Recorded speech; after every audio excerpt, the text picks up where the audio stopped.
Stay tuned. Ahead, I'll talk with children's book author Joanna Ho about We Who Produce Pearls, an anthem for Asian America.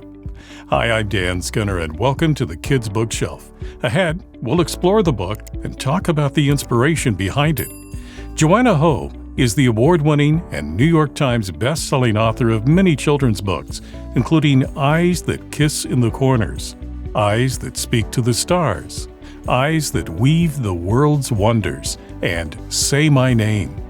She joins me to talk about her latest book, We Who Produce Pearls, an anthem for Asian America. Joanna, welcome to the Kids Bookshelf. Thank you so much for having me. It's such a pleasure to be here. This is a book with a lot of depth to it, and I'm afraid we're not going to do a total justice in this brief discussion, but we'll try to give people a good idea of what's going on here. But first of all, let's talk about why it was so important for you to create this book. Yeah, the context here is that the idea was sort of given to me by my editor in the middle of the pandemic at the very height of very modern day anti-Asian violence and rhetoric. And, she sort of approached me and said, hey, I have this idea, like a picture book that really captures Asian American history. And remember when she told me that, I was very overwhelmed. I felt like, yes, I totally agree. We need a book like that. And I'm not sure I can do a book like that. It just felt like such a heavy responsibility to be able to do this well. And at the same time, I knew I wanted to try. So I researched the book for over a year, just because my own knowledge was so limited in terms of the history of Asians in America. We don't learn hardly anything about Asians abroad or here in school. And so that is really a starting point. And I think it's really born out of a desire to be seen, to be understood as a community, and to be recognized for the contributions and the very integral part of the fabric that we are in, not just in this country, but, in the world.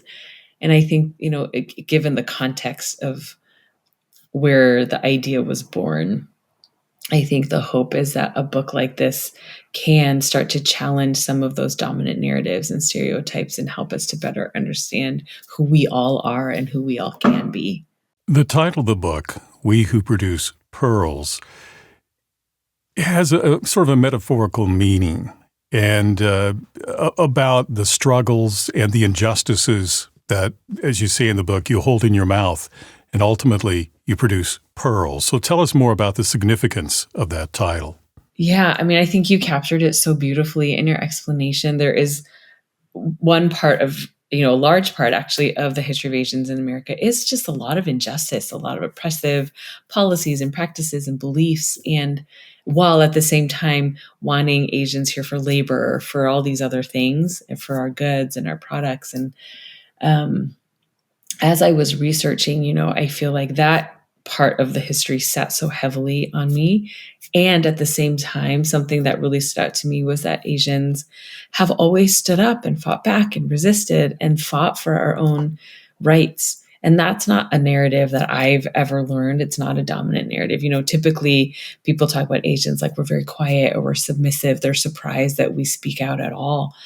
And so what I wanted to capture in this idea of a pearl is that we're not the pain and we're not like the injustice that we've endured, that we have somehow risen up every time that we've taken it and we've turned it into something beautiful. And the inspiration behind the title, actually, so I've done all this research and I didn't know how to take it all and write it into a book that was like 500 words.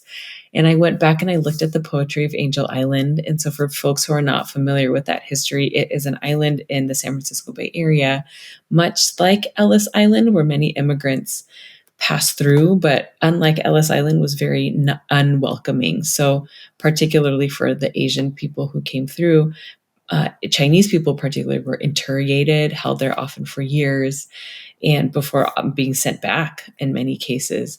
But while incarcerated in this prison, essentially, Asian immigrants, and actually all the immigrants who came through, carved poetry into the wall. So I went back and read some of that poetry, and there was one poem that said, that he gazed at the distant mountains and his tears were forming like pearls. And that's really where the idea for We Who Produce Pearls was ultimately born.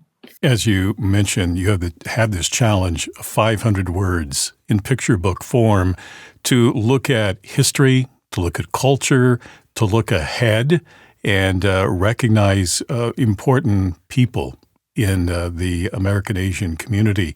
So there's so much here in this book. I'm not sure exactly how to describe it. How would you describe what readers are going to find here?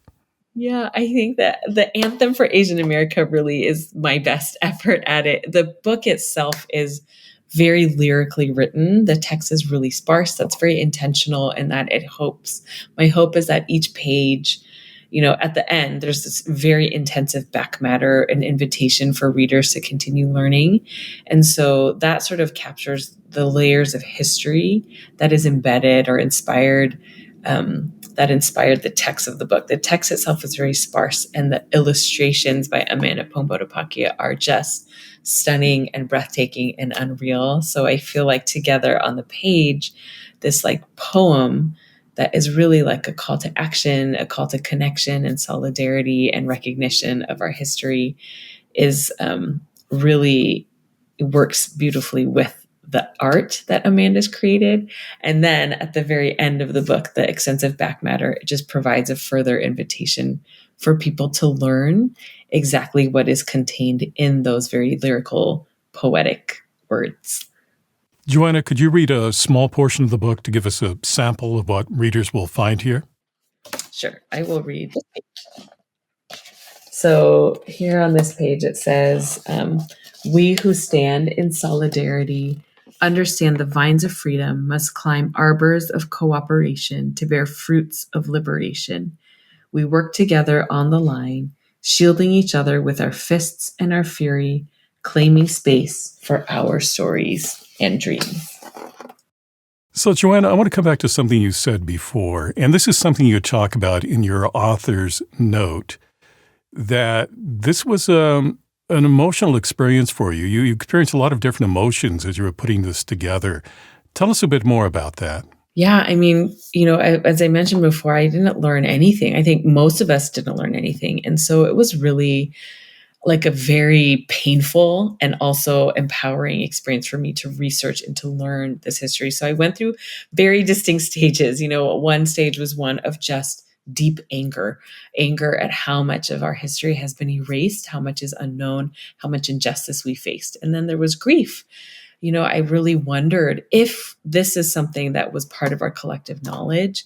If we understood and we all collectively knew this history, how might we interact differently? How might we see each other differently? How might our work in solidarity look different? Because we wouldn't be as susceptible to stereotypes and dominant narratives that pit us against each other. And then ultimately, there was like a very deep sense of pride as I learned, as I mentioned, that we've always risen up and stood out with great power. That was just such a life-changing revelation for me because, I grew up here. I was born in the United States. I very much have, whether I wanted to or not, internalized the narratives about Asian people. Even if I knew in my own lived experience they weren't true, they're still part of sort of like the zeitgeist of how we all grew up. So learning that narrative in fact was false and that I stand and all of us stand on the shoulders of so much power that have connected us throughout our histories, but also connect us to our future. That felt like, that has been life-changing for me in terms of how I understand where I'm situated in history and the power that we have, each of us have, but that we have collectively as well. I'm talking with Joanna Ho about We Who Produce Pearls, an anthem for Asian America, and our conversation continues in a moment. If you appreciate this discussion, please subscribe, like, and click on the bell so you'll know when I post new interviews. And thank you. And I want to talk to you some more about that back matter in just a moment, but this is a picture book.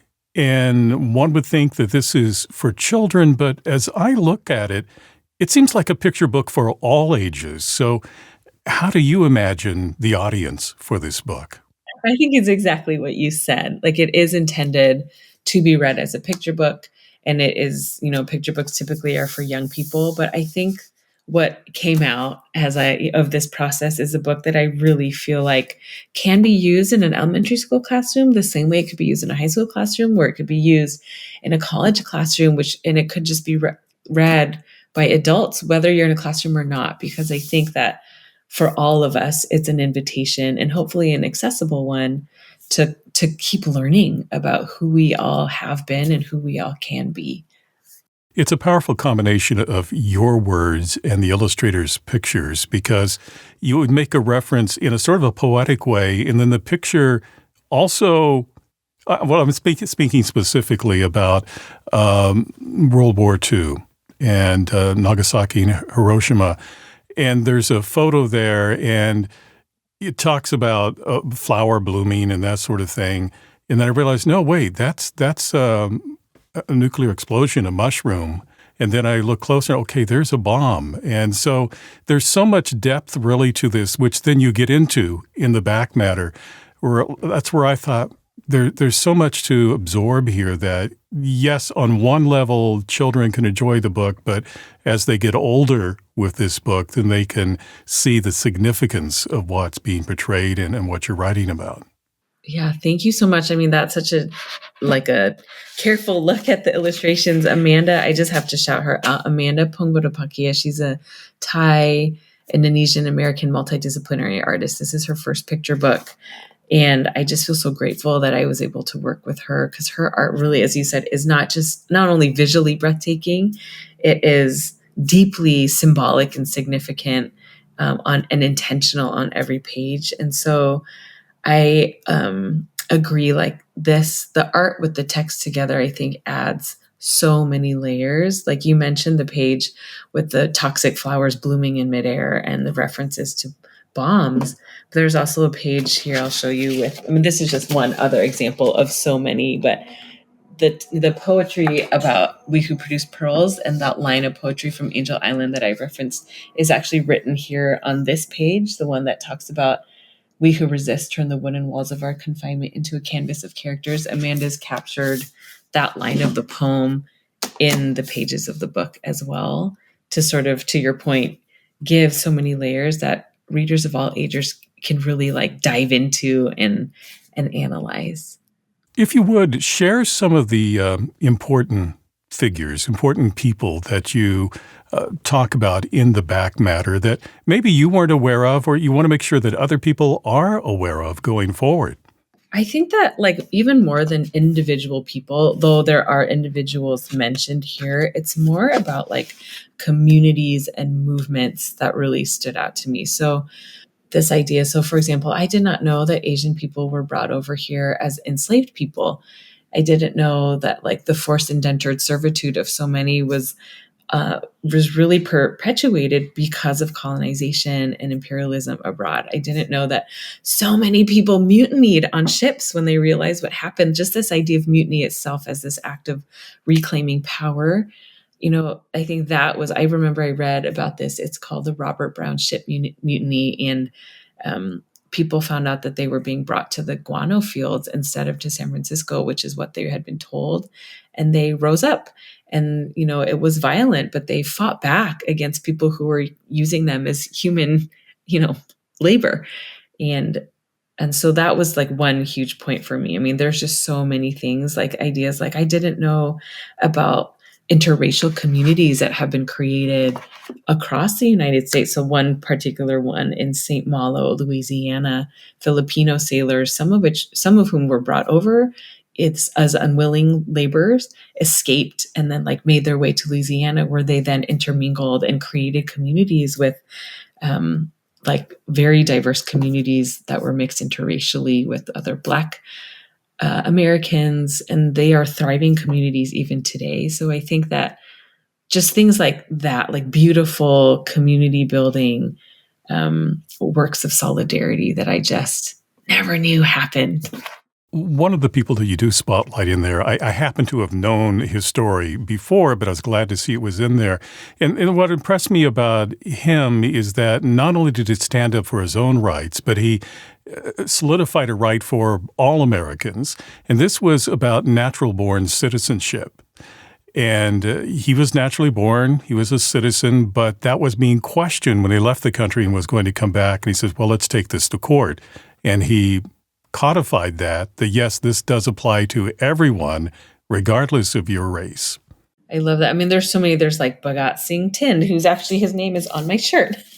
He's someone who did that. Like Wong Kim Ark, he fought for birthright citizenship, but Bhagat Singh Thind fought for rights to citizenship, like as someone who was not born here, like the right to naturalization. So, I mean, if you're talking like Supreme Court cases, one that stands out to me as an educator is that of Mary and Joseph Tape, who sued the San Francisco School Board because they wouldn't allow their Asian daughter into the schools with white folks, and they won. And that is a case that really set the path for Brown versus Board of Education, which so many more of us know about.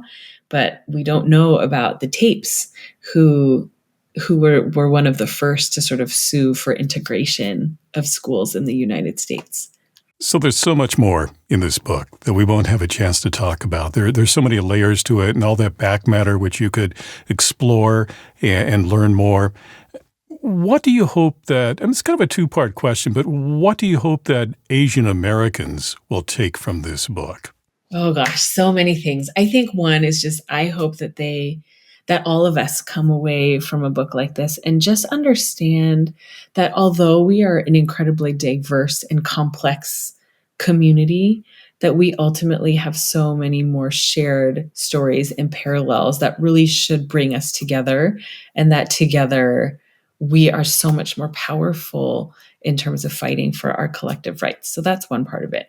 Another part is I hope that we also recognize that we cannot be insular, that we have to necessarily work across communities, and we have to work in solidarity and together, particularly across marginalized communities, to continue to fight against systems that would continue to erase and oppress all of us. So I think that's one thing. And I just hope that it's a call to action for people who have internalized those dominant narratives of silence and submissiveness, that we recognize that we can and we must lift up our voices in the spaces that we're in.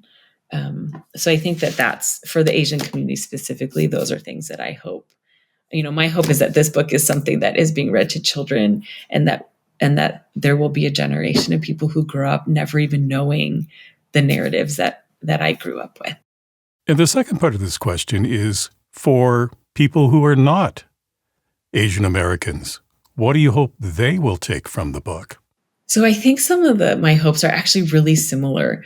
My hopes in terms of recognizing our need to work in solidarity, of our collective ability to lift up our voices, to use our power, those I think apply to anyone. I also think that particularly for people who are from more marginalized communities, a hope in recognition of parallel and solidarity and of shared experiences, because I think the Asian American experience and history has been so erased. It's just so unknown. So I hope that whatever community you're in, it's a way to learn that history, because it really is all of our history. And in the knowing, hopefully there is then a bridge and a space to understand our connectivity as well. And that knowledge hopefully shifts how we think and how we move in the world going forward. Well, this is a beautiful book. Congratulations on having it out there in the world. What's next for you? Oh, I have so many more books. Hopefully, I have another book out in September. It's a real departure in tone and theme. It's like a very silly holiday book. I think that after I wrote this book, I put so much like blood and sweat and tears, and I needed to write some things that were just fun and silly and joyful. And so that book it's about a little girl who's looking for Santa with her mom in San Francisco. Funny story is it was inspired by when I took my own kids to San Francisco, and I didn't know that it was SantaCon, which is, when all the adults in the city are dressed up like Santa and doing adult things. And my daughter was just so thrilled to see Santa. She was 3, literally everywhere. It was like the best day of her life, is what she screamed into the world many times that day. And so that story is inspired. That's out this September. And then, I have 3 books out next year. So lots more to come, hopefully. The book is We Who Produce Pearls, an Anthem for Asian America by Joanna Ho. Joanna, thank you for talking with me today. Thanks so much for having me, Dan. If you'd like to purchase We Who Produce Pearls, I've placed a link for you in the description below. Well, thank you for watching this edition of the Kids Bookshelf. And if you'd like to see more videos about children's books and their authors, be sure to subscribe, like, and click on the bell so you'll know when I post new interviews. And if you're interested in books for young adult and older readers, be sure to check out my Some Books Considered channel, and you'll find a link to it below as well. I'm Dan Skinner. Until next time, keep sharing the gift of reading.